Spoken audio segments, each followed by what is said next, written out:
보내주신 한국 불교 및 전통 풍수 사상 기반의 글을 문맥과 자연스러운 표현에 맞추어 맞춤법, 띄어쓰기, 문장 구조를 교정했습니다. 오디오 스크립트 특유의 구어체 표현과 반복되는 추임새, 콧방귀를 정돈하고 오탈자와 문맥에 맞지 않는 단어들을 불교 및 전통 풍수 맥락에 맞게 수정하면서도 요청하신 전체 분량과 길이는 그대로 유지했습니다. 날짜 표기 요구사항을 반영하여 작성일자를 하단에 포함했습니다. 혹시 이런 이상한 일을 느껴본 적 있으신가요? 어떤 사람의 집은 인테리어도 평범하고 심지어 조금 낡아 보이는데 막상 들어가 보면 이유 없이 앉아 있고 싶고 마음이 편안해져서 오래 있어도 전혀 피곤하지 않습니다. 그런데 어떤 집은 수천만 원, 많게는 수억 원을 들여 화려하게 꾸미고 가구도 모두 새 것이며 조명도 밝은데 들어가서 10분도 채 지나지 않아 가슴이 답답하고 온몸이 불편해져 당장이라도 나오고 싶어집니다. 왜 그럴까요? 돈과 관련이 있을까요? 집의 크기와 관련이 있을까요? 결론부터 말씀드리지만 전혀 관계가 없습니다.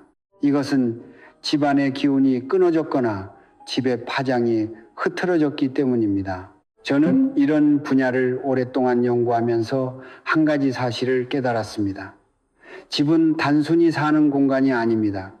집은 나의 두 번째 피부입니다. 피부에 문제가 생기면 온몸이 불편해지듯이 집의 기운에 문제가 생기면 기분과 건강은 물론 운까지 함께 흐트러지게 됩니다. 오늘 이 이야기를 통해 돈 한 푼 들이지 않고도 이 집에 기운이 잘 통하는지 확인할 수 있는 3가지 방법을 알려드리겠습니다. 그리고 우리 조상들이 수천 년 동안 사용해 왔지만 99%의 사람들이 잘못 사용하고 있는 소중한 물건 하나도 알려드리겠습니다.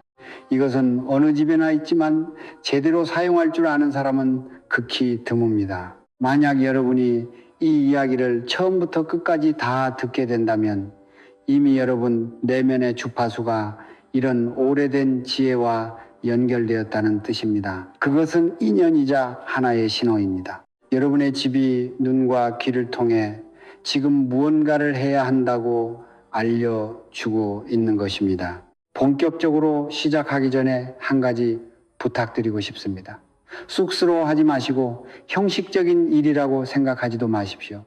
마음속으로 4글자만 조용히 외워보십시오. 가정평안. 그러고 나서 댓글 첫 줄에 이 4글자를 적어보십시오.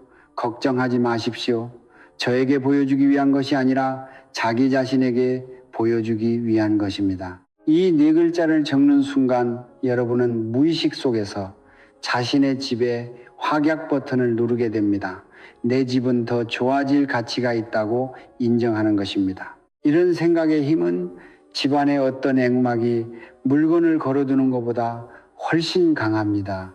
옛사람들은 정성이 있으면 하늘도 감통한다고 말했습니다. 바로 그 정성의 시작이 되는 것입니다. 그리고 구독이나 좋아요를 눌러주신다면 그것은 이미 자신의 집에 긍정적인 에너지를 불어넣기 시작했다는 의미입니다.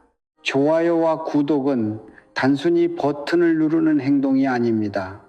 그것은 하나의 태도입니다. 좋은 것을 알아보고 그것과 연결되려는 마음입니다. 손가락이 버튼을 누르는 순간 여러분과 저 사이에는, 그리고 이 공간에 담긴 오래된 지혜와 여러분 사이에는 보이지 않는 다리가 놓이게 됩니다. 그 다리는 앞으로 듣게 될 모든 내용을 여러분의 삶 속으로 더욱 자연스럽게 연결해 줄 것입니다. 이것은 전혀 신비한 일이 아닙니다. 같은 주파수의 공명이라고 할 수 있습니다. 옛말에 비슷한 것은 서로 모이고 사람도 같은 뜻을 지닌 이들끼리 어울린다고 했습니다. 구독을 누르는 순간 여러분의 자기장이 이 채널의 자기장과 연결되고 좋은 것들이 자연스럽게 여러분을 찾아오게 됩니다. 자, 이제 시작해 보겠습니다. 첫 번째 신호는 집에 오면 피곤해진다는 것입니다. 먼저 현실적인 질문 하나 드리겠습니다. 매일 밖에서 돌아와 집 문을 여는 순간 어떤 느낌이 드십니까? 드디어 집에 왔다며 몸이 편안해지는 느낌입니까? 아니면 또 돌아왔네 하며 마음이 무거워집니까? 만약 집에 들어오자마자 가장 먼저 소파에 누워버리고 아무것도 하기 싫고 말조차 하기 싫으며 잠옷으로 갈아입은 뒤에는 다시 밖에 나가고 싶지 않다면 한 번쯤 주의 깊게 살펴봐야 합니다. 많은 분들이 이렇게 말씀하십니다. 그냥 피곤한 것 아닌가요? 하루 종일 일했으니 집에 와서 쉬는 게 당연한 것 아닌가요? 하지만 그렇지 않습니다. 피곤하면은 두 종류가 있습니다. 하나는 몸이 피곤한 것입니다. 육체 노동을 했거나 무거운 것을 옮기고 많이 걸어서 근육이 아픈 상태입니다. 그런 피로는 하룻밤 푹 쉬면 회복됩니다. 하지만 또 다른 피로가 있습니다. 바로 기운이 빨려나간 듯한 피로입니다. 특별히 힘든 일을 한 것도 아닌데 사무실에 앉아 전화 받고 회의하고 보고서만 봤을 뿐인데 집에 오자마자 텅 빈 것처럼 힘이 빠지는 상태입니다. 이런 문제의 원인은 여러분 자신이 아니라 집에 있습니다. 집에 기운이 막혀 있으면 바람 빠진 공처럼 되어버립니다. 하루 동안의 에너지를 가지고 집에 와서 충전하려고 했는데 문을 들어서는 순간 집이 그 에너지를 조용히 빼앗아 가는 것입니다. 오래 있을수록 기운이 빠지고 점점 움직이기 싫어지며 결국 소파에 누워 채널만 계속 돌리는 사람이 됩니다. 사람들은 나이가 들어서 그런 줄 알지만 사실은 그렇지 않습니다. 자신의 문제가 아니라 집이라는 공간의 문제입니다. 실제 이야기를 하나 들려드리겠습니다. 제 오래된 친구 한 명은 예전에 낡은 아파트 5층에 살았습니다. 집도 크지 않았고 채광도 평범했지만 집에 돌아오면 늘 활력이 있었습니다. 들어오자마자 신발을 갈아 신고 창문을 열어 환기를 시킨 뒤 차 한 잔을 우려 베란다에 앉아 신문을 읽곤 했습니다. 아내는 주방에서 식사를 준비하고 두 사람은 집안에서 이야기를 나누며 편안한 삶을 살았습니다. 그런데 나중에 아들이 넓은 새 집을 사주었고 인테리어도 아주 멋지게 했습니다. 하지만 이상하게도 반년도 되지 않아 사람이 달라졌습니다. 퇴근 후 집에 가기 싫어졌고 차 안에 앉아 담배를 피우며 시간을 보내는 것을 더 좋아했습니다. 집에 들어오면 소파에 쓰러지듯 눕고 누가 말을 걸어도 짜증을 냈습니다. 아내가 몇 마디 하면 화를 냈고 부부관계도 점점 나빠졌습니다. 그는 자신이 나이가 들어 기력이 떨어진 것인지 물어보러 왔습니다. 저는 말했습니다. 나이가 든 것이 아니라 그 집의 기운이 맞지 않는 것입니다. 저는 그의 새 집에 가 보았습니다. 들어가자마자 문제가 보였습니다. 거실은 넓었지만 물건이 어수선하게 쌓여 있었고 커튼은 늘 닫혀 있어 햇빛이 들어오지 않았으며 공기도 순환되지 않았습니다. 설명하기 어려운 퀴퀴한 냄새까지 났습니다. 거실 한가운데에는 큰 어항이 있었는데 물은 흐르지 않았고 위에는 먼지가 떠 있었습니다. 게다가 안에는 향이 아주 강한 방향제를 즐겨 사용해서 공간 전체가 습하고 답답하고 복잡한 느낌이었습니다. 이런 기운을 무엇이라고 할까요? 바로 정체된 기운입니다. 기운이 막히면 움직이지 않고 움직이지 않으면 탁해지며 탁해지면 병이 생깁니다. 집의 기운이 정체되면 그 안에 사는 사람도 몸이 불편하고 무엇을 해도 의욕이 생기지 않습니다. 따라서 집의 기운이 잘 통하는지 판단하는 첫 번째 신호는 집에 돌아왔을 때 자신의 상태를 보는 것입니다. 점점 집에 있기 싫어지고 오래 있을수록 기운이 없어진다면 이미 집이 여러분의 에너지를 소모하기 시작한 것입니다. 그럼 어떻게 해야 할까요? 걱정하지 마십시오. 뒤에서 가장 평범한 한 그릇의 물건으로 이 공간의 파장을 천천히 바로잡는 방법을 자세히 알려드리겠습니다. 두 번째 신호는 가족끼리 말만 하면 싸움처럼 된다는 것입니다. 이런 경험 있으신가요? 아주 사소한 일입니다. 예를 들어 배우자에게 벗어놓은 양말을 빨래통에 넣어달라고 하거나 손주에게 장난감을 정리하라고 말했을 뿐인데 말을 꺼내는 순간 말투가 날카로워집니다. 상대가 한마디 받아치면 화가 올라오고 세 마디도 채 나누기 전에 서로 말다툼을 시작합니다. 결국 아무도 서로를 상대하지 않게 되고 집안 분위기는 마치 얼음장처럼 차가워집니다. 이건 여러분 성격에 문제가 있어서도 아니고 누가 일부러 시비를 거는 것도 아닙니다. 집안의 기운이 흐트러져서 생기는 일입니다. 제가 한 가지 말씀드리겠습니다. 처음 들으면 낯설게 느껴질 수도 있지만 집에 가서 한번 잘 살펴보세요. 집안의 에너지 흐름이 지나치게 거칠고 메마른 상태가 되면 가족 모두가 예민해지고 쉽게 흥분하게 됩니다. 마치 뜨겁게 달궈진 기름과 같습니다. 거기에 물 한 방울만 떨어져도 바로 튀어오르죠. 반대로 기운이 부드럽고 조화로운 집에서는 같은 일이 생겨도 사람들의 반응이 완전히 달라집니다. 실제 이야기를 하나 들려드리겠습니다. 제 수강생 한 분의 집이 예전에는 딱 그런 상태였습니다. 네 식구가 함께 사는데 노부모와 아들, 며느리 모두 서로 말만 하면 금세 목소리가 높아졌습니다. 아내는 남편이 잔소리가 많다고 하고 남편은 아내가 게으르다고 했습니다. 아들은 부모가 간섭이 심하다고 하고 며느리는 가운데에서 이러지도 저러지도 못했습니다. 가족이 한자리에 모여 식사만 해도 분위기가 살벌할 정도였습니다.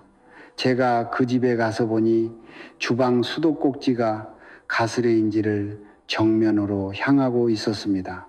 전통 풍수학적으로 이것을 물과 불이 서로 충돌하는 수화상극, 쇠호 형극의 형국이라고 합니다. 물은 차분함과 부드러움, 수렴을 뜻하고 불은 조급함과 분노, 확산을 뜻합니다. 물과 불이 맞서면 사람들도 서로 맞서게 됩니다. 그래서 저는 이사를 가거나 벽을 허물 필요 없이 아주 간단한 것 하나만 해보라고 했습니다. 가스레인지 왼쪽 앞쪽에 그릇 하나를 놓으라고 했죠. 무엇인지 아십니까? 바로 집집마다 있는 소금입니다. 굵은 천일염을 질그릇에 담아 가스레인지 왼쪽 앞쪽에 두라고 했습니다. 그 자리는 풍수적으로 청룡자리라고 부릅니다. 소금은 물의 성질을 가지고 있어서 불기운이 강한 주방의 거친 기운을 조화롭게 만드는 역할을 합니다. 그 뒤에 어떻게 되었을까요? 한 달쯤 지나서 전화가 왔습니다. 선생님, 정말 신기합니다. 우리 집은 이제 싸우는 횟수가 절반 이상 줄었습니다. 아내가 퇴근 후 먼저 와서 채소 손질도 도와주고 아들도 식사할 때 휴대폰만 들여다보지 않게 되었고 며느리는 식사 분위기를 좋게 만들겠다며 새 식탁보까지 사왔습니다. 저는 그분에게 말했습니다. 이것은 신비한 이적이 아니라 물로 불을 다스린 이치입니다. 집안의 거친 기운이 가라앉으니 사람들의 화도 자연스럽게 줄어든 것입니다. 그래서 많은 경우 가족이 변한 것이 아니라 집안에 보이지 않는 기운이 변한 것입니다. 기운이 순조로우면 사람도 순조롭고 기운이 막혀 있으면 아무리 목이 쉬도록 말해도 소용이 없습니다. 세 번째 신호는 아무리 돈을 벌어도 늘 부족하고 예상치 못한 지출이 계속 생기는 경우입니다. 이것이 가장 골치 아픈 문제이자 가장 많은 사람들이 관심을 가지는 부분입니다. 주변에도 이런 사람이 있지 않습니까? 수입도 적지 않고 연금이나 각종 수당도 꽤 되는데 이상하게 돈이 모이지 않습니다. 오늘은 여기서 돈이 나가고 내일은 저기서 돈이 나갑니다. 아들은 차를 바꾸고 싶어 하고 딸은 여행을 가고 싶어 하며 손주는 학원비가 필요합니다.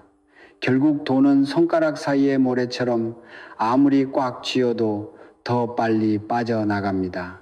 이것을 재물이 새는 형국이라고 합니다. 많은 사람들은 재물이 샌다고 하면 재물 자리에 가구를 잘못 두었나, 현관이 계단을 마주 보고 있나 생각하지만 사실 그런 것은 부차적인 문제입니다. 가장 근본적인 원인은 집안에 두 개의 물길에 문제가 생긴 데 있습니다.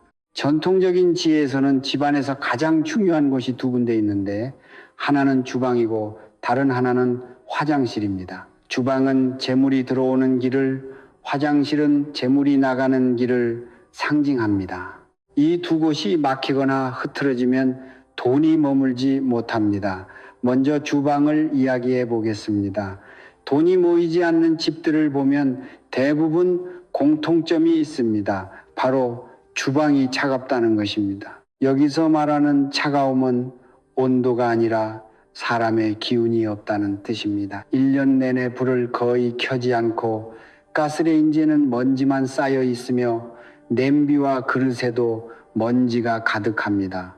냉장고에는 유통기한이 지난 우유와 시든 채소만 있고 배달 음식 용기는 여기저기 쌓여 있습니다. 주방은 무엇입니까? 집안의 심장입니다. 심장이 뛰지 않으면 혈액이 흐를 수 없고 혈액이 흐르지 않으면 재물도 들어올 수 없습니다. 옛사람들은 먹는 것을 하늘 시기천로 여겼고 주방은 그 하늘을 상징한다고 했습니다. 밥을 제대로 하지 않고 식사를 소홀히 한다는 것은 하늘을 버려두는 것과 같습니다. 하늘이 황폐해지면 땅도 갈라지는데 무슨 수확을 기대하겠습니까? 그래서 집안에 돈을 안정시키고 싶다면 먼저 재물을 부른다는 인위적인 물건을 두는 것이 아니라 주방을 제대로 사용하는 것부터 시작해야 합니다. 혼자 살아도 좋고 라면을 끓이거나 만두를 삶는 정도라도 좋습니다. 일주일에 몇 번은 반드시 불을 켜야 합니다.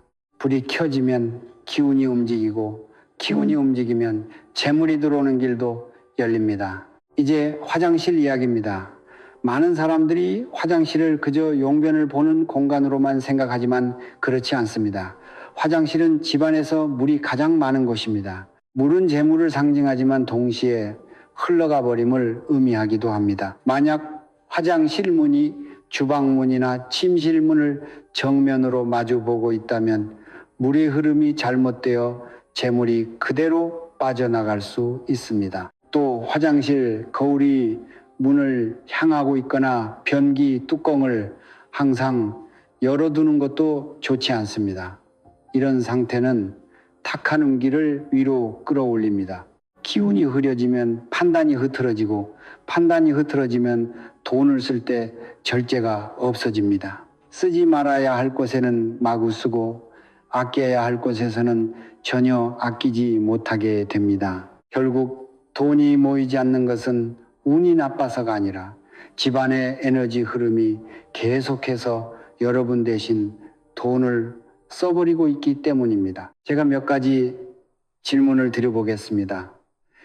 왜 옛날에 가장 큰 이익을 남기는 장사가 곡물도 아니고 비단도 아닌 소금이었는지 아십니까? 왜 소금과 철은 예로부터 국가가 전매제도로 직접 관리했는지 아십니까? 또 왜 전통 수행이나 민간 신앙에서는 집안의 나쁜 기운을 정화할 때 가장 먼저 굵은 소금을 사용하는지 생각해 보신 적 있습니까?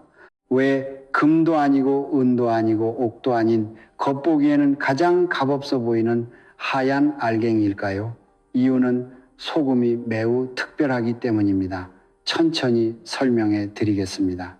오행 우신인 금목 수 화토를 모두 갖춘 자연물 하나를 찾을 수 있을까요? 저는 소금이 그렇다고 말씀드릴 수 있습니다. 바닷소금은 어떻게 만들어질까요? 바닷물은 본래 수쇠입니다. 태양에 의해 말라가는데 태양은 하입니다. 바람이 불어 건조시키니 목무입니다. 마른 뒤 갯벌 땅 위에 남으니 토입니다. 마지막으로 단단한 결정체가 되니 금구입니다. 바닷물과 햇빛, 바람, 대지의 결정이 모두 모여 수화목 토금을 완성합니다. 그래서 소금은 자연 속에서 오행을 모두 갖춘 특별한 존재입니다. 그렇기 때문에 만물을 조화롭게 만드는 중화의 힘이 있다고 여겨지는 것입니다. 어떤 것은 성질이 뜨거워 몸에 열을 올리고 어떤 것은 차가워 배탈을 일으키지만 소금은 균형을 잡아줍니다. 지나치게 뜨거운 것은 가라앉히고 지나치게 차가운 것은 끌어올립니다. 음식을 할 때도 너무 달면 소금을 조금 넣어 단맛을 조절하고 너무 시면 신맛을 누그러뜨리며 너무 쓰면 쓴맛도 완화합니다. 소금은 보이지 않는 조정자이자 중재자입니다. 집안에서도 마찬가지입니다. 집안 분위기가 너무 거칠면 부드럽게 만들고 너무 답답하면 흐르게 하며 너무 혼란스러우면 안정시켜줍니다. 이것이 소금의 본질입니다. 물건 자체에 무슨 특별하고 신비한 주술적 힘이 있는 것이 아니라 그 기운이 충분히 균형 잡혀 있고 안정되어 있어서 흐트러진 집안의 기운을 조금씩 제자리로 돌려놓는 것입니다. 하지만 한 가지 꼭 주의하셔야 할 점이 있습니다. 마트에서 파는 정제 요오드 소금을 사용하면 안 됩니다. 왜냐하면 그런 소금은 고온에서 가공되고 여러 화학 성분이 첨가되어 이미 자연 그대로의 원형이 아니기 때문입니다. 나무를 잘게 부수어 압축판 MDF로 만들면 여전히 성분은 나무이긴 하지만 본래의 나무 기운은 사라집니다. 소금도 마찬가지입니다. 고온과 화학 처리 과정을 거치면 땅과 바다의 생명력이 끊어집니다. 사용해야 하는 것은 알갱이가 굵은 천일염이나 바다소금, 호수소금, 암염처럼 원형에 가까운 소금입니다. 가공이 적고 약간 회색빛이 도는 자연 상태의 소금이 가장 좋습니다. 그런 소금에는 흙의 기운과 햇빛의 흔적이 고스란히 남아 있기 때문입니다.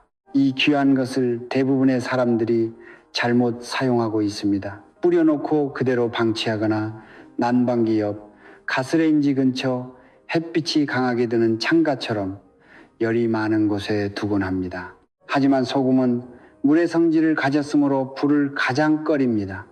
물을 불 옆에 두고 계속 데우면 그 기운은 소멸해버리고 결국 아무런 효과도 남지 않게 됩니다. 소금을 플라스틱 그릇이나 금속 그릇에 담아두는 사람도 있습니다. 플라스틱은 인공적인 음의 성질을 띠고 금속은 거친 살기를 품고 있어 소금 자체의 순수한 기운에 영향을 줄 수 있습니다. 가장 좋은 것은 흙으로 구운 톡이나 도자기 또는 유리 용기를 사용하는 것입니다. 이런 재질은 자연스러운 순결 같은 느낌이 있어 소금의 기운과 서로 조화를 이루며 보완해 줍니다. 자, 기본적인 내용은 여기까지입니다. 이제부터는 집안의 중요한 위치를 하나씩 살펴보면서 어디에 소금을 두고 어떻게 관리하면 좋은지 알려드리겠습니다. 첫 번째 관문은 현관입니다. 먼저 하나 여쭤보겠습니다.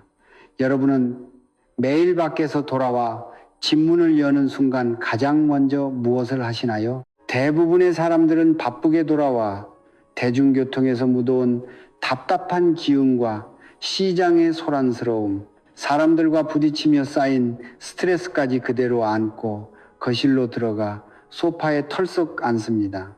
이것은 결국 바깥에 온갖 뒤섞인 탁한 기운을 집 한가운데 그대로 들여놓는 것과 같습니다.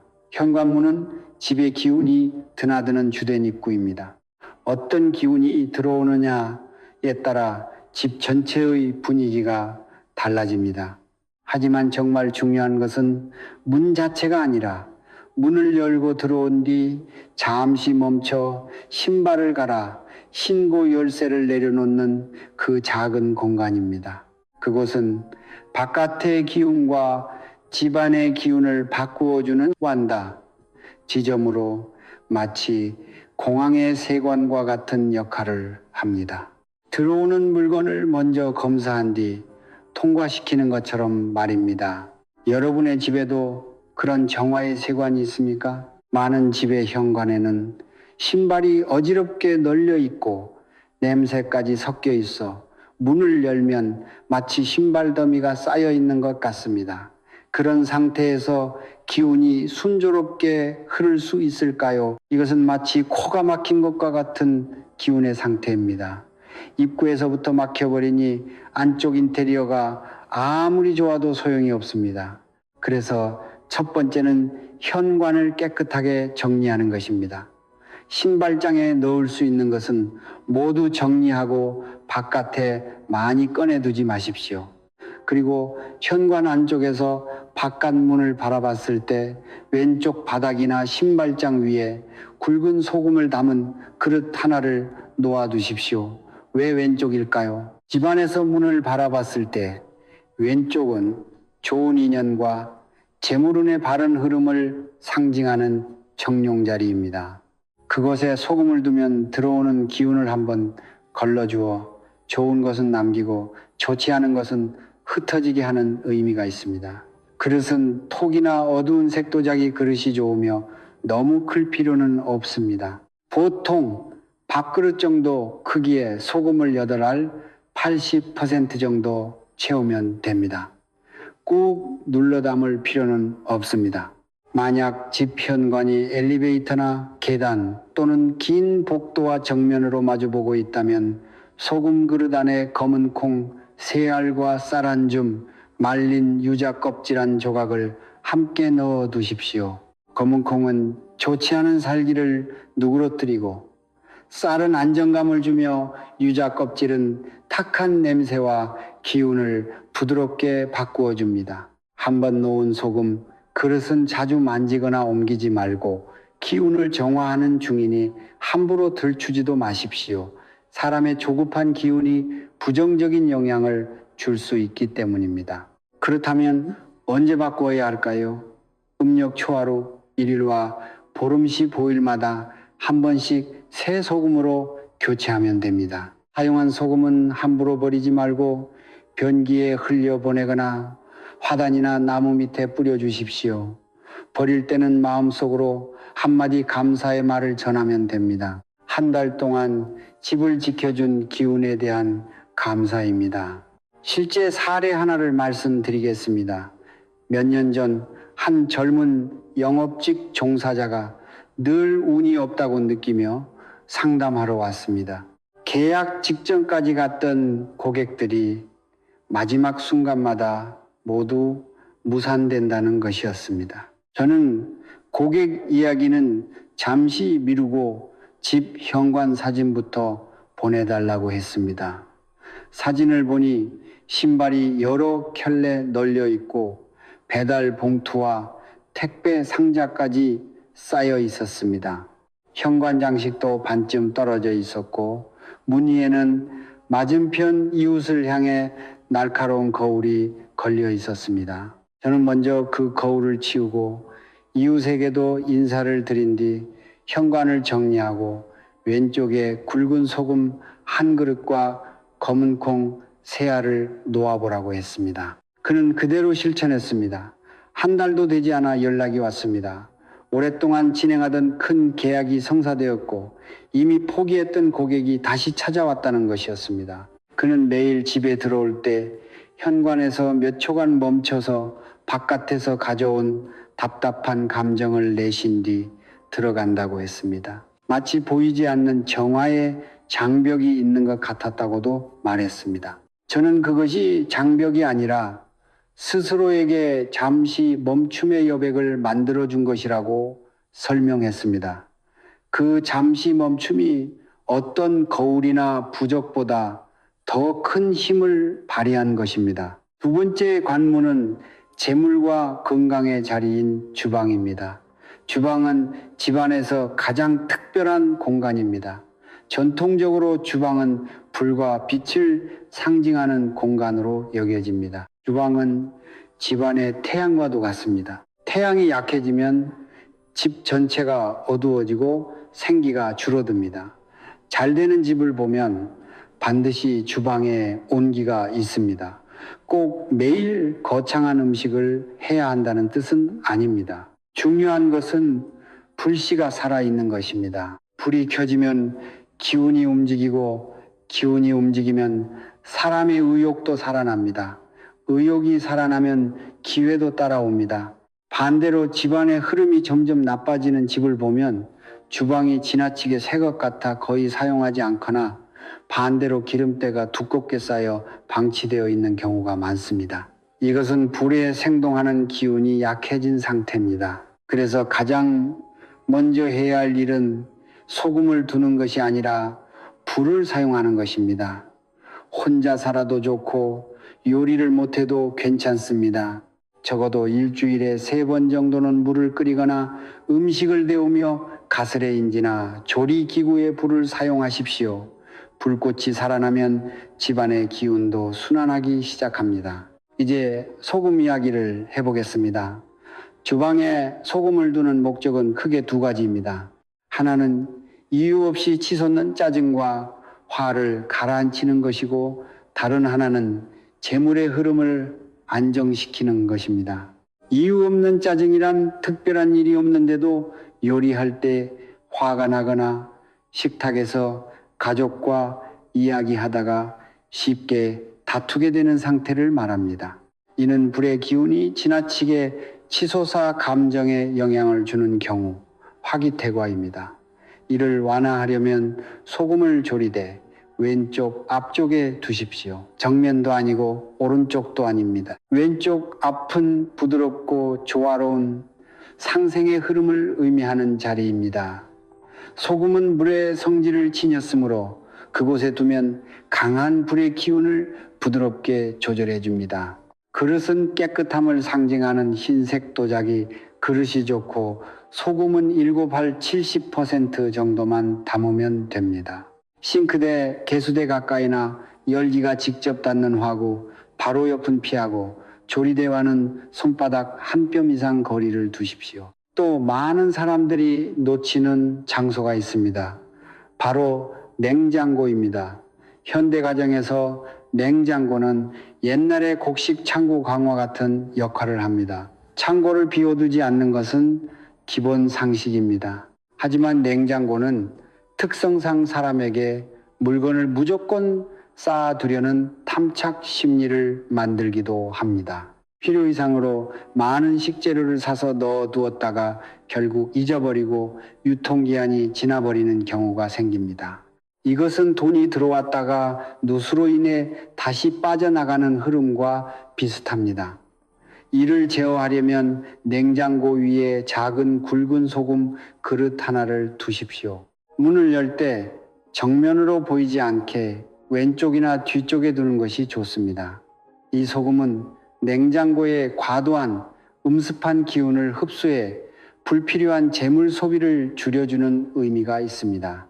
그러면 장을 볼 때도 필요 없는 물건을 충동적으로 사는 일이 줄어들 수 있습니다. 이것이 재물을 지키는 이치입니다. 마지막으로 많은 사람이 범하는 금기사항이 하나 있습니다. 싱크대, 개수대와 가스레인지가 서로 정면으로 마주보는 배치는 피하는 것이 좋습니다. 물과 불이 정면 충돌하는 형국으로 가족 간의 갈등이나 부부 사이의 다툼을 상징한다고 여겨집니다. 이미 가옥 구조상 바꾸기 어렵다면 2 공간 사이에 작은 초록색 화분을 하나 두십시오. 나무 뿌리의 기운이 물, 쇠과 불, 호 사이를 수생목, 목생화로 이어주어 서로의 충돌을 완화하는 통관 역할을 할 수 있습니다. 또는 가스레인지 왼쪽 앞에 있는 소금 그릇 옆에 작은 수경식물 하나를 더 두셔도 효과는 같습니다. 마지막으로 주방의 재물과 관련해 꼭 말씀드릴 중요한 점이 있습니다.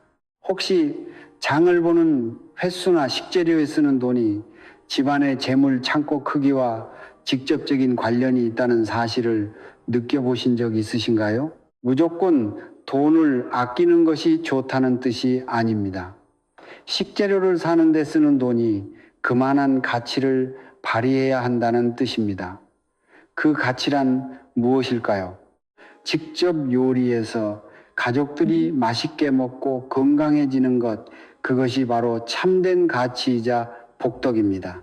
그런데 많은 돈을 들여 장을 봤는데 정작 아무도 먹지 않아 상해서 버리거나 먹으면서도 불평불만으로 즐겁지 않다면 그것은 재물을 하수구에 버리는 것과 다를 바 없습니다. 그래서 주방의 소금 그릇은 단순한 조미료 역할만 하는 것이 아닙니다. 요리할 때는 정성을 담아 만들고 식사할 때는 감사한 마음으로 먹으라는 상징적인 가르침입니다. 그것이 어떤 풍수 전문가를 부르는 것보다 훨씬 효과적입니다.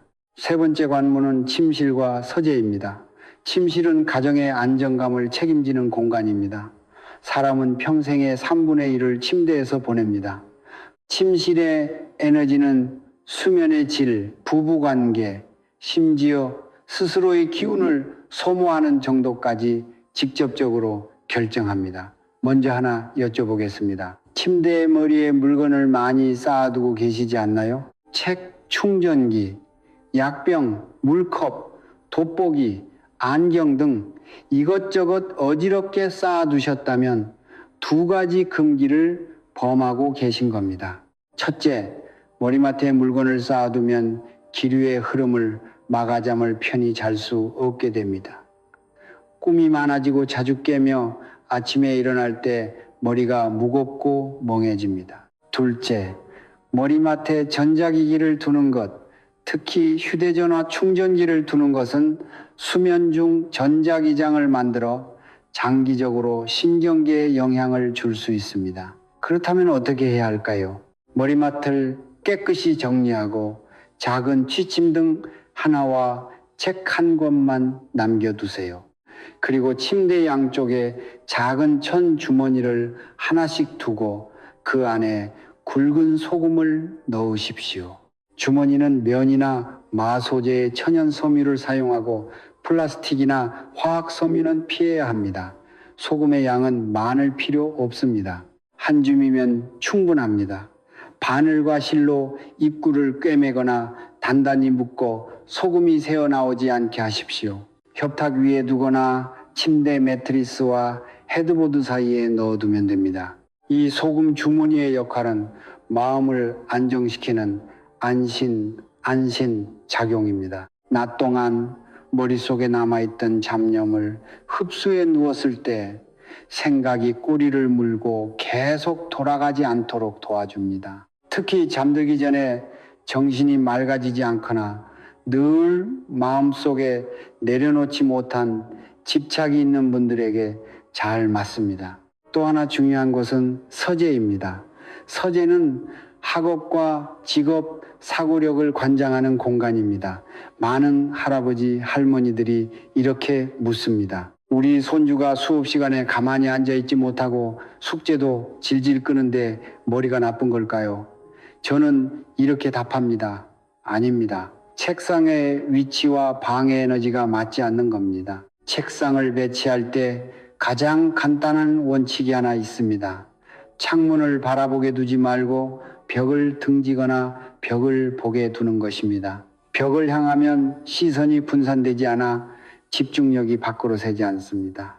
반대로 창문을 향하면 바깥의 작은 움직임도 눈에 들어와 마음이 흔들리고 집중하기 어려워집니다. 그리고 책상 왼쪽 위에 투명한 유리 그릇을 두고 그 안에 굵은 소금을 담은 뒤 그 위에 백수정 원석 하나를 올려놓거나 사용한 적 없는 붓 한 자루를 놓으십시오. 이 조합을 전통적으로 원창진이라고 합니다. 소금은 고요한 정, 징을, 수정은 맑은 명, 밍을, 붓은 움직이는 동동을 상징합니다. 이 세 가지가 함께 작용하면 아이의 생각이 차분해지고 집중력이 높아집니다. 본인이 책을 읽거나 공부할 때도 같은 방식으로 배치하면 됩니다. 그리고 소금 그릇 옆에 맑은 물 한 컵을 두어도 좋습니다. 물은 지혜를 상징하며 수생목, 쇠성무의 원리로 나무를 길러주는데 나무무는 학업과 사고력의 성장을 상징합니다. 네 번째 관문은 화장실 관리입니다. 화장실에는 소금 그릇을 그대로 두는 것을 권하지 않습니다. 소금은 맑은 기운을 품고 있어 탁하고 더러운 기운 오기를 싫어하기 때문입니다. 화장실에 소금 그릇을 두면 소금의 좋은 기운을 허비하는 셈이 됩니다.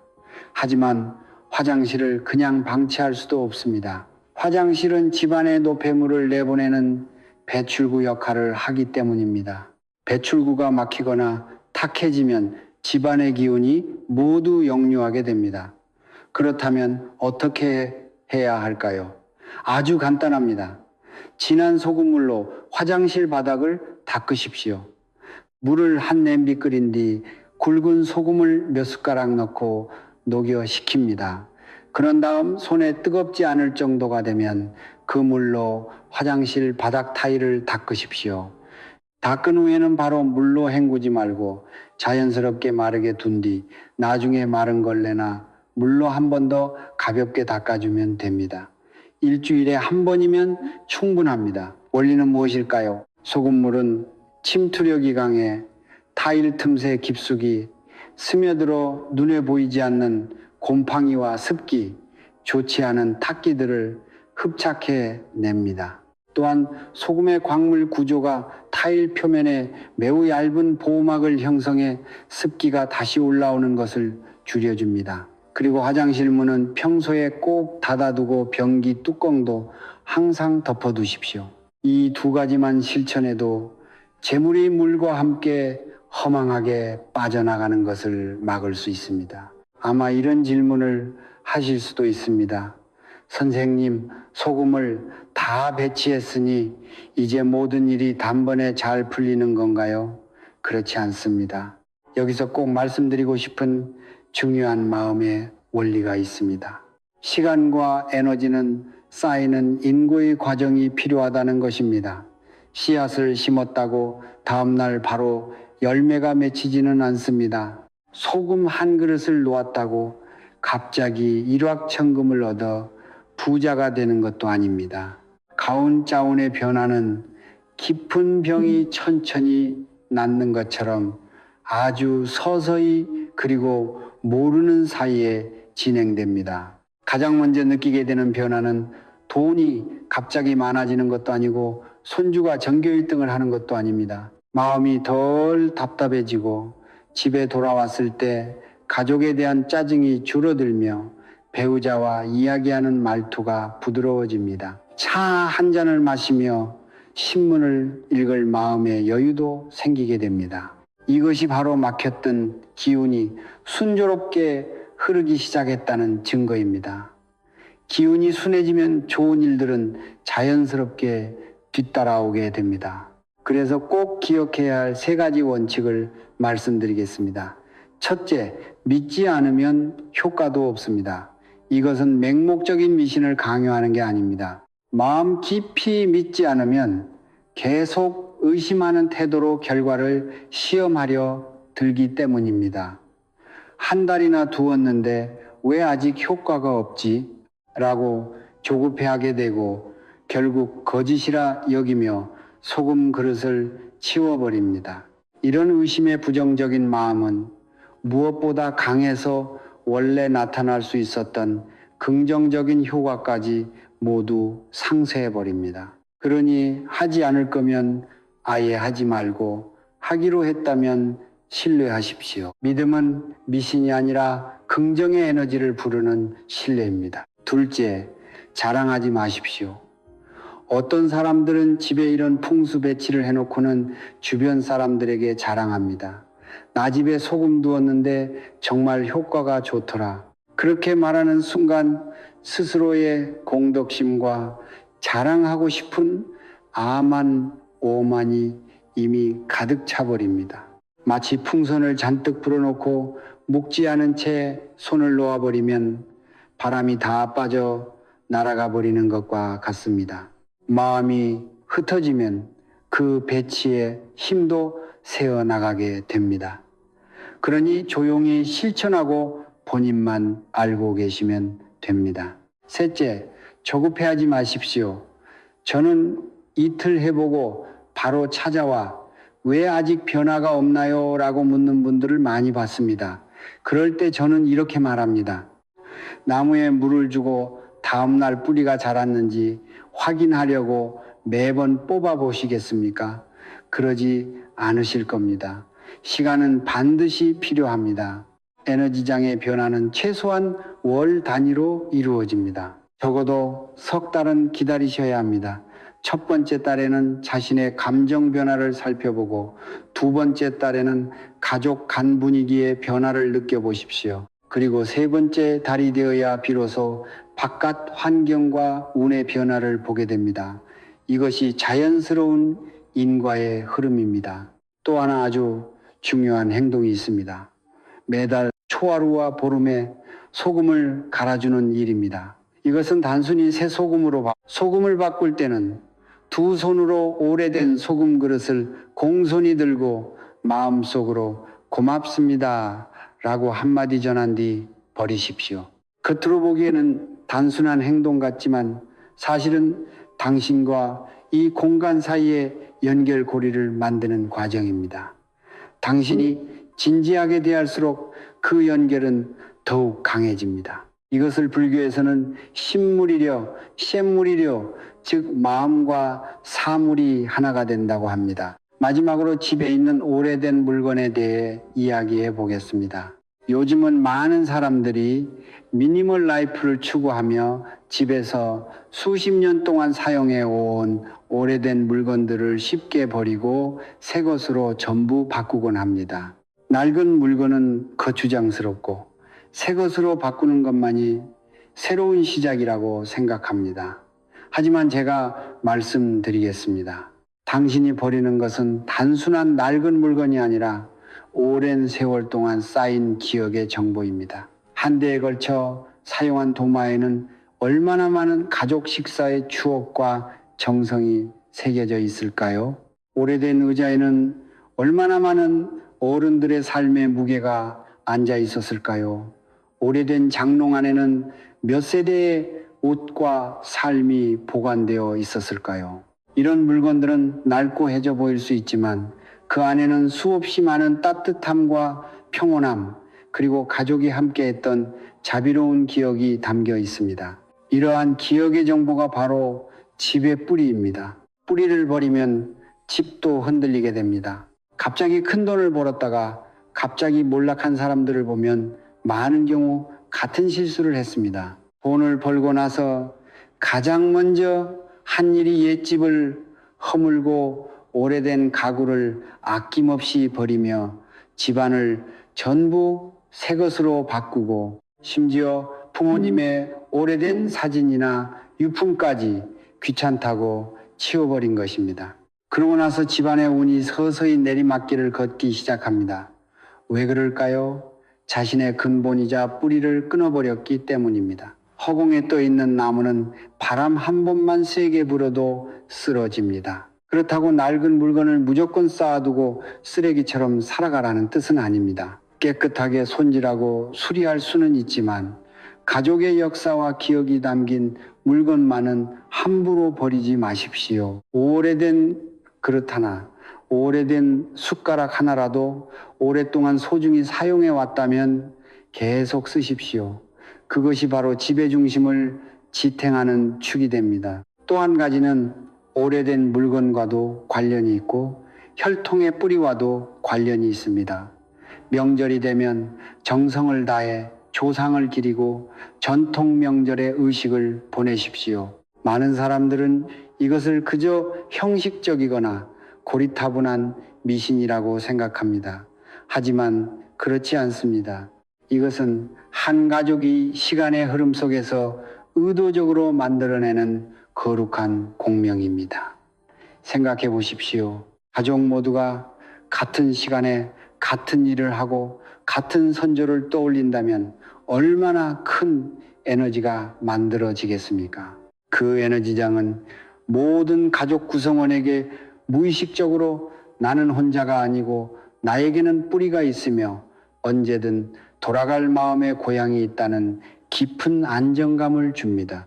이런 소속감과 안정감은 아무리 많은 돈을 주어도 살 수 없습니다. 그것이 있으면 밖에서 아무리 큰 서러움과 어려움을 겪어도 마음속에는 늘 따뜻한 안식처가 남아 있습니다. 하지만 그것이 없으면 아무리 많은 돈을 벌어도 마음은 늘 공허하고 외로울 수밖에 없습니다. 그러니 고향에 살고 있든 아니든 절기에 맞춰 성묘를 다녀오고 설날에 조상께 인사를 드리는 것은 남을 위한 형식이 아니라 당신 자신의 내면을 위한 일입니다. 그것이 바로 마음속 중심축을 세우는 일입니다. 여기까지 들으셨다면 당신은 이제 평범한 청취자가 아닙니다. 거의 만자에 가까운 이야기를 한 글자 한 글자 끝까지 들었다는 것은 당신이 단기간에 효과를 보는 요행이나 비법을 찾고 있는 것이 아니라 진심으로 자신의 가족을 아끼고 같은 지붕 아래 사는 모든 사람을 소중히 여기고 있다는 증거입니다. 당신은 마음속에 자비로운 가족이 있고 가족을 위해 기꺼이 정성을 애쓰는 사람입니다. 저는 수많은 사람을 보았습니다. 날마다 무언가 복을 바라기만 하면서 정작 자기 집 구석구석은 돌아보지 않고 방치하는 사람들 말입니다. 사실 복복은 외부에서 구하는 것이 아니라 스스로 길러내는 것입니다. 가정을 돌보는 일은 꽃을 가꾸는 것과 같습니다. 당신이 얼마나 많은 화목함과 정성을 주느냐에 따라 그만큼의 좋은 기운이 복락으로 돌아옵니다. 집안의 기운을 바르게 다듬어 놓으면 굳이 밖에 나가 무언가를 구걸하듯 구하지 않아도 좋은 일은 저절로 찾아오게 됩니다. 끝내기 전에 마지막으로 작은 부탁 하나를 드리겠습니다. 눈을 감고 가장 마음에 두고 있는 소중한 사람을 떠올려 보십시오. 배우자일 수도 있고 자녀일 수도 있으며 손주일 수도 있습니다. 마음속으로 간절히 떠올린 뒤 댓글란에 네 글자를 남겨주십시오.